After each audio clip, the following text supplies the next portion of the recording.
Cheers. Hello, everybody that's tuned in today.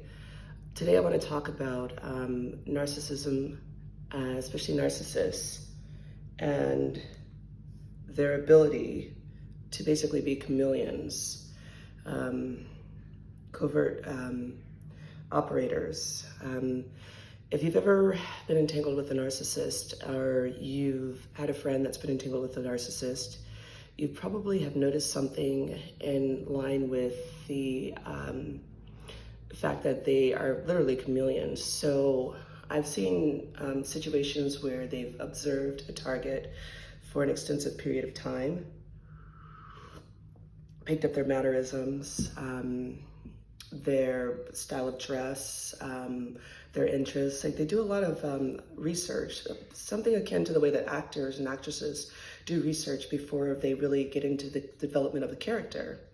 And one of the things I've noticed with the majority of narcissists and the narcissists that I've been involved with is that they tend to take on your particular dress style, your way of speaking.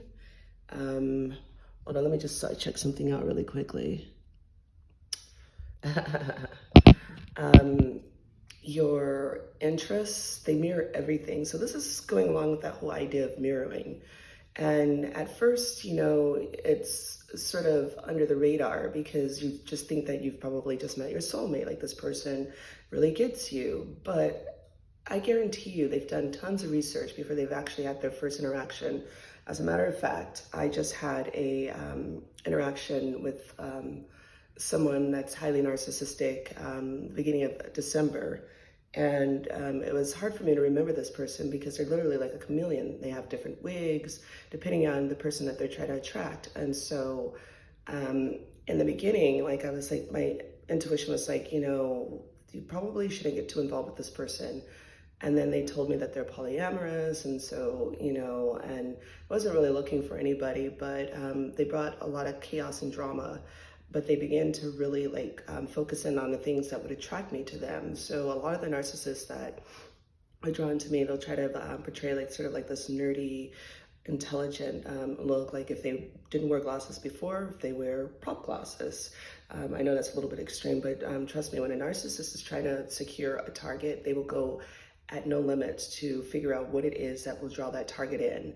If they do the work on that end. They don't do the work, however, when it pertains to their own personal growth in their life and their lifestyle.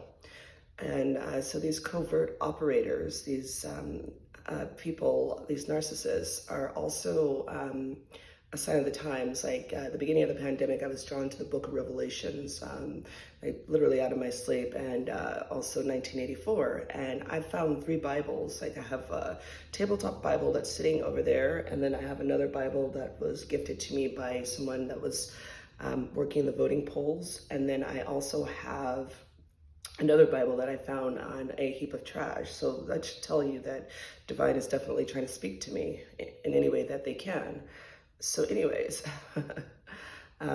so it's basically highlighting the sickness of the world. And so there's a lot more going on that meets the eye. Like, there's a lot of really emotionally sick people out there. They have a lot of demonic possessions. And I'm finding that it's very difficult to be around the vast majority of people.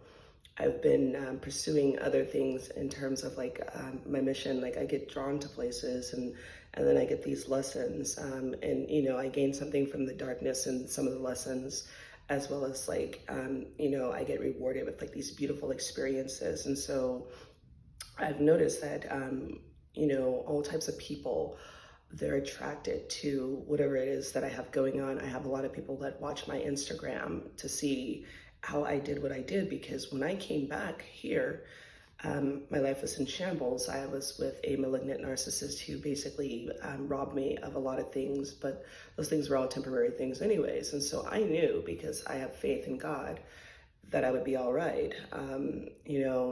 Once I got through all the tears and the pain and the agony, and I went into the restoration period, there were people that wanted me to stay down, and they're very resentful that I'm no longer down. So, and I always think about this because Jesus went through being persecuted just for being a genuinely good person. He healed people He didn't expect anything. He was very truthful. And when you're truthful and you don't do what other people are doing, like they don't get you and they aren't going to like you. I went because I did like a business, like I signed on for a new business venture a couple of days ago, and I decided to go stop by one of my old like haunts, and I just wanted to go temporarily to just bum a cigarette because I hadn't smoked in like a week, which I should probably just take that as I just quit, right? So, anyways, I go and run into a group of people that I know, the narcissists included, and these people are all talking about how they exploit people, their money, like sexual exploitation, and these are the things that they get off on. So, like, my spirit wasn't feeling very comfortable in that because I'm not like that, and so this person always tries to physically overstep my boundaries and do things, and so I was just reminded why I am not of this world. It doesn't resonate with my soul, and they don't like me. Most people don't particularly like me. They don't know why. There's an uneasiness, but there's also an uneasiness in my spirit because I can feel their energy, and but they want to follow me. They want to, you know, copy like aspects of my style and my personality, but they don't like me, and I'm okay with that. I'm very much an individual. Since I was a child, it's always been myself. But when you see, like seriously, like observe, certain people, and you'll see like when they're trying to attract a specific person, just watch how their personality, their dress style, and all this it changes. That's a highly narcissistic trait, which also is a huge red flag in my book. These people don't have empathy, and once they've secured what they want, they move on to the next. And there's all these lies. They kind of set up the scene by saying whatever or telling whatever lie they need to tell in the moment to get you to put your guard down, to put up with them overstepping your boundaries. I came from a highly narcissistic family, so I got to see the insides of it before I even knew what it was. And so I know these people, the meritocracy is duping people and getting over on them. When I was growing up, I was always considered stupid for wanting to do what's right. Like I'm a seer, I speak the truth. And I don't feel like my soul would not rest if I were trying to con people and, get something physical for somebody for the short term and all this. I wouldn't be able to rest with myself. So here I am, just enjoying myself. I've been connecting with some people that are more akin to my energy. It felt really good actually to go into that community and learn some things. And I'm just keeping my ears open, just always learning.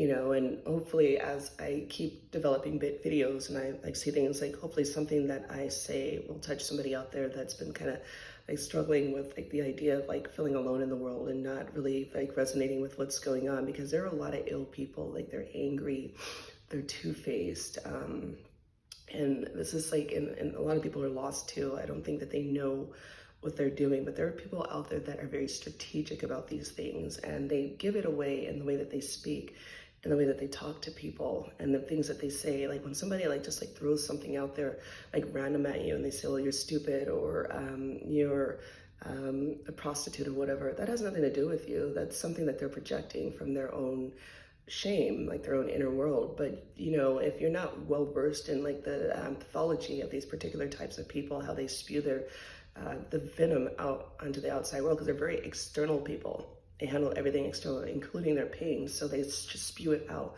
Nobody who is healthy or nobody with a good heart or a good sense of themselves would need to project that out, although we do have a tendency to project our good traits out onto them. But me learning, and I'm pretty sure a lot of you learning that like not everybody has the same heart as you, has been a godsend, like literally. And just keep on shining, because it's all coming together. We're living the end of times. The book of Revelations, I opened those pages and I read the living words. I was ready to actually see it, and the words came to life, and I could see, hear, and I was connected. I am connected, and God wants that for me. He wants me to read the words so that I'm ready for battle with these demonic spirits. And I think that we're all speaking up on YouTube. Like each one of us has a voice that reaches another person who is probably on the fence, or is probably needing some vindication in their spirit that this is real, like you're not going crazy. So I encourage all of you who have a voice and who have a gift and a talent to speak your truth, because now's the time. And I've been going back and forth with this myself, and I can't ignore the calling anymore. It's time to go into action, put on your spiritual armor. Be very cautious out there. Respond or don't respond, just keep going. Somebody shows negativity towards you, just let it go, because you're valuable, especially if you're of the light. Anyways, I'm out of here, and I wish you all well.